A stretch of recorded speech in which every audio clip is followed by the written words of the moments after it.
السلام عليكم ورحمة الله وبركاته. كسو دوادا كانالك فهمك ميديا maanta iyo muuqaal cusub oo xiisiisa wata kaasoo ku saabsan saddex xagaloodka Bermuda ama saddex geesoodka Bermuda. Haddaba dhacdooyinkaas ayaan ka hadli doonaa insha Allah. Inta aan bilaabin muuqaalka, fadlan subscribe inoo saar kanaalka si muuqaalada xiisaha badan ay kuu soo gaaraan.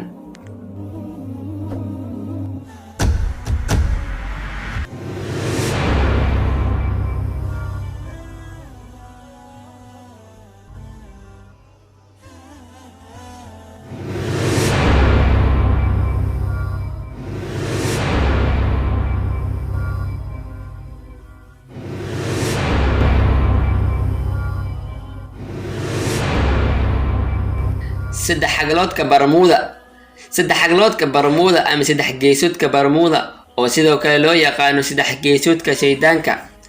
saddex xagaloodkan oo waxyaalaha cabsida badan laga sheegayo wuxuu ku yaalaa qaybta galbeed ee badweynta Atlantico, meeshii la sheegay in lagu waayay maraakiib, tuumin iyo diyaaradood weliba si argagax leh. saddex xagaloodkan wuxuu gaarayaa ilaa 500,000 oo mayl isku weeran oo ka tirsan badweynta Atlantico. waxay dhacdaa koonfur bari gobolka Florida ee dalka Mareykanka. mandiqadan Bermuda ah waa saddex xagalood isla eg oo halkii xagal dhererkiisu la eg yahay 1500 kiiloomitir, waa qiyaasiisu la eg tahay 1 milyan oo kiiloomitir square ah. waa mandiqad ku taala inta u dhaxaysa jasiiradda Bermuda ilaa koonfurta Florida. dhacdooyin aad u yaab badan ayaa laga sheegaa marinka Bermuda oo taariikhyahanno badan wareer badan gelisay. haddaba dhacdooyinkaasi ma dhaba mise waa laga badbadiyay? intaan su'aalahaas ka jawaabin, aan isla fiirino dhacdooyinka yaabka badan ee laga sheegayo marinka Bermuda. duulimaadkii 19 bishii December 1945 shan ka mid ah diyaaradaha xduqeeya ee Mareykanka ayaa la waayay meel ay jaan iyo cirib dhigeen. ilaa hadda lama oga waxa sababay dhacdadaasi. kadib markii la waayay diyaaradahaasi, waxaa loo diray diyaarad ay leeyihiin ciidamada badda ee Mareykanka oo ay la socdeen 13 ka mid ah ciidanka si ay u raadiyaan diyaaradihii hore ee la waayay. balse halkan ayuu weerarka ka bilowday, oo sidoo kale waxaa la waayay diyaaradii loo diray 13 qofoodba. dhacdadani waxaa lagu tiriyaa siraha qarsoon uguna yaabka badan ee laga soo warinayo saddex xagaloodka Bermuda. diyaaradii DC-3 December 28 1948 waxaa la waayay diyaarad nooceedu yahay DC-3. diyaaradani waxay ka duushay San Juan waxayna ku sii jeeday Miami.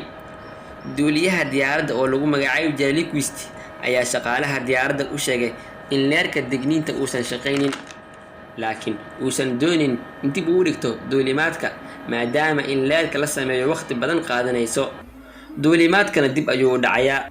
diyaaraddu waxaa saarnaa 29 qofood iyo 3 shaqaalaha diyaaradda ka mid ah, iyadoo ay u jirto Miami 80 kiiloomitir. diyaaraddu wax war ah waa laga waayay, waxayna ka baxday raadarka, dibna looma helin raadkeeda.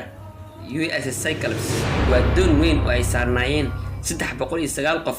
March 1918 ayaa la waayay, lamana helin raadkeeda. khasaarihii uu geystay waxaa lagu tiriyaa khasaarihii ugu weynaa ee ka dhaca aagga Bermuda. Star Tiger iyo Star Ariel waa laba diyaarood ee lagu waayay saddex xagaloodka Bermuda muddo dhan 2 sano gudahood. Janaayo 30keedii waxaa la waayay diyaaradii Star Tiger iyadoo ay la socdeen ku dhawaad 29 qofood.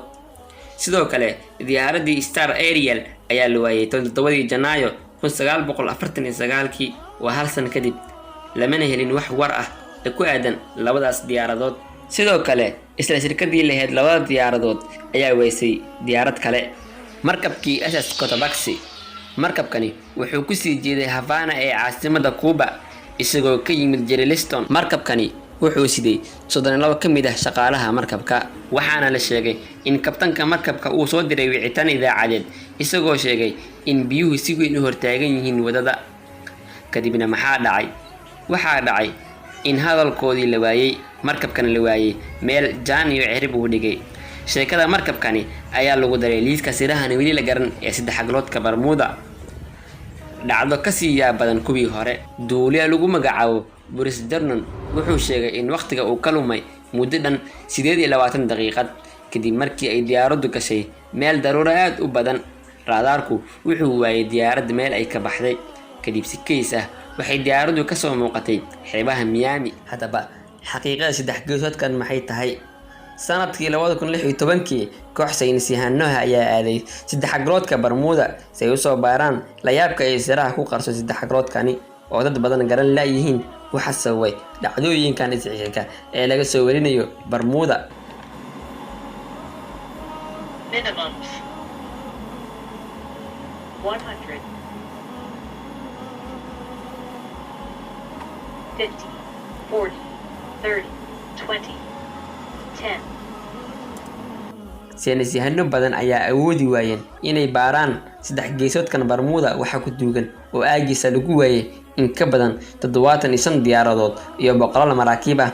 baaritaanada ay sameeyeen saynisyahanadii baxay 2016 waxaa ka soo baxay in xawaaraha dabeesha aagaasi gaaraan saacadiiba 273 kiiloomitir. waxayna saynisyahanadu aaminsan yihiin in dabeelahaasi yihiin sababta ka dambeysa in la waayo diyaarado iyo maraakiib kuwaasoo marayeen aaga saddex geesoodka Bermuda. saynisyahanadu waxay ku sifeen dabeelahaasi gaaraya xawaarahaasi waxa loo yaqaano bambooyin hawadeed oo soo jiidin kara maraakiibta iyo diyaaradaha. sidoo kale bambooyinkan hawadeed ee qarxaya waxay sababi karaan inay qalimaan dooman iyo maraakiib iyo burburka diyaaradaha. haddaba qorayaasha islaamku maxay ka dhaheen? qoraal lagu magacaabo Raniid Cabdilxamiid maqaal uu qoray sanadkii 2019 wuxuu ku sheegay in xaqiiqada saddex geesoodka Bermuda tahay xaqiiqo jirta una kala soo baxayo axaadiista nabiga sallallahu alayhi wasallam. oo wuxuu soo qaatay xadiidkii uu warinayay Jaabir ibn Cabdillah ee dhahayay in ash-shaytaana yadacu carshahu cala al-maa thumma yab'athu saraayahu fi an-naas ila aakhir al-xadiid. kadibna isagoo hadalka sii wata wuxuu yidhi tani waxay daliil u tahay in carshiga ibliis uu yahay badda dhexdeeda. taasina waxay ka micno tahay in boqortooyo jinni jirto oo hogaamiye u yahay ibliis. wuxuu yidhi haddaba haddaan ka raadino dhammaan badaha adduunka ma helayno meel la mid ah saddex xagloodka Bermuda oo ay ka buuxaan shar iyo siro ilaa hadda la garan laayahay. haddaan si fiican u eegno qoraagan hadalkiisa waxaa noo soo baxaya inuu aaminsan yahay in saddex xagloodka Bermuda tahay xarunta shaydaanka. ugu dambeyn xaqiiqada alle ayaa og, qof garanaysa ma jirto waxaa ku duugan saddex geesoodka Bermuda. halkaas ayaan kusoo gabagabeynayaa mawduucaasi. assalaamu calaykum waraxmatullahi wabarakaatuh.